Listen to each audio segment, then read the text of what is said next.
విజయశాంతి మళ్ళీ రాజకీయాల్లో యాక్టివ్ అవబోతున్నారా? రాములమ్మను రంగంలోకి దించాలని మీనాక్షి నటరాజన్ డిసైడ్ అయ్యారా? లేడీ సూపర్ స్టార్ తో మీనాక్షి ఏం చేయబోతున్నారు? ఇప్పటివరకు మౌనంగా ఉన్న విజయశాంతి నటరాజన్ పిలుపుతో ఎలా స్పందించబోతున్నారు? ఆమెకు ఎలాంటి బాధ్యతలను కట్టబెట్టబోతున్నారు? Let's watch this story.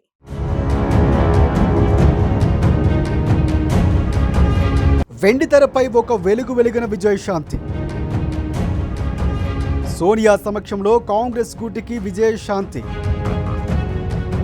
ప్రస్తుతం పార్టీలో యాక్టివ్గా కనిపించని రాములమ్మ. విజయశాంతి మౌనంపై జోరుగా చర్చ. విజయశాంతి గురించి ఆరా తీసిన మీనాక్షి. విజయశాంతికి టచ్లోకి వెళ్లాలని మీనాక్షి నటరాజన్ నిర్ణయం. విజయశాంతి ఒకప్పుడు వెండితెరపై ఓ వెలుగు వెలిగిన ఆమె. ఆ తర్వాత తెలంగాణ రాజకీయాల్లో తనదైన ముద్ర వేసుకున్న నాయకురాలు. తెలంగాణ ఉద్యమంలోనూ కీలకంగా పనిచేశారు.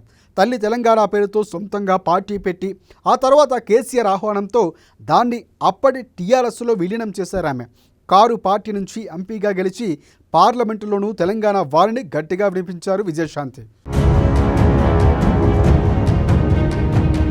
అయితే ఆ తరువాత మారిన రాజకీయ పరిణామాలతో కేసీఆర్తో విభేదించిన రాములమ్మ తెలంగాణ ఇచ్చిందే సోనియాని అంటూ కాంగ్రెస్ పార్టీ కండువా కప్పుకున్నారు. హస్తం పార్టీలో తనకు తగిన ప్రాధాన్యత దక్కడం లేదని ఆ తర్వాత కమలం పార్టీ గూటికి చేరిపోయారు.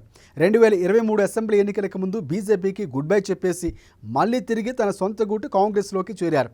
హస్తం పార్టీలోనే ఉన్నా ఆమె ప్రస్తుతం యాక్టివ్గా ఎక్కడా కనిపించడం లేదు. దీంతో రాములమ్మ ఎక్కడా అంటూ కొత్త ఇన్ఛార్జి మీనాక్షి నటరాజన్ ఫోకస్ పెట్టారట.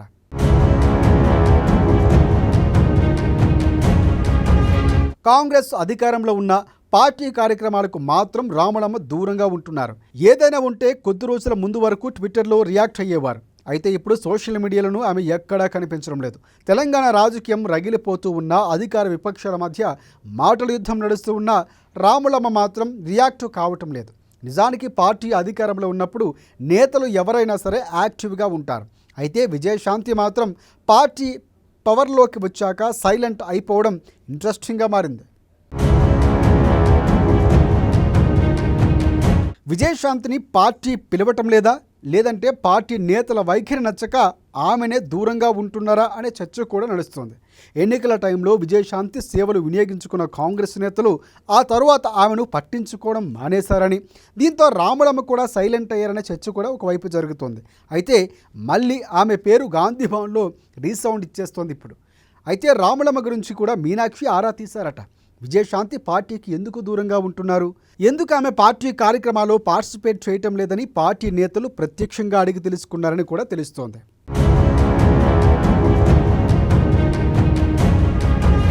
అయితే విజయశాంతి లాంటి సీనియర్ లీడర్స్ని పార్టీ సరిగా ఉపయోగించుకోవడం లేదన్న ఫీడ్బ్యాక్ వచ్చిందట ఆమెకి. రాములమ్మ లాంటి నేతల సేవలు పార్టీకి అవసరమని మీనాక్షి నటరాజన్ ఓ అభిప్రాయానికి వచ్చారని టాక్. ప్రస్తుతం అమలు చేస్తున్న పథకాలకు ప్రచారం కల్పించడం, ప్రతిపక్షాల విమర్శలకు కౌంటర్స్ వేయడం లాంటివి విజయశాంతి లాంటి వాళ్ళు సమర్థవంతంగా చేయగలరని మీనాక్షి భావిస్తున్నారట. దీంతో మళ్ళీ పార్టీకి విజయశాంతిని దగ్గర చేసే చర్యలపై దృష్టి పెట్టారనే చర్చ ఇప్పుడు జరుగుతోంది. అసలు విజయశాంతి ఎక్కడ ఉన్నారని ఆరా తీసిన మీనాక్షి ఆమె ఎక్కడున్నా సరే టచ్లోకి వెళ్లాలని ఓ పార్టీ నేతను ఆదేశించినట్లు సమాచారం. త్వరలోనే విజయశాంతి నివాసానికి స్వయంగా వెళ్లి ఆమెతో మాట్లాడాలని డిసైడ్ అయ్యారట మీనాక్షి. ఇదే ఇప్పుడు తెలంగాణ రాజకీయాల్లో ఆసక్తికరమైన చర్చకు దారితీస్తుంది.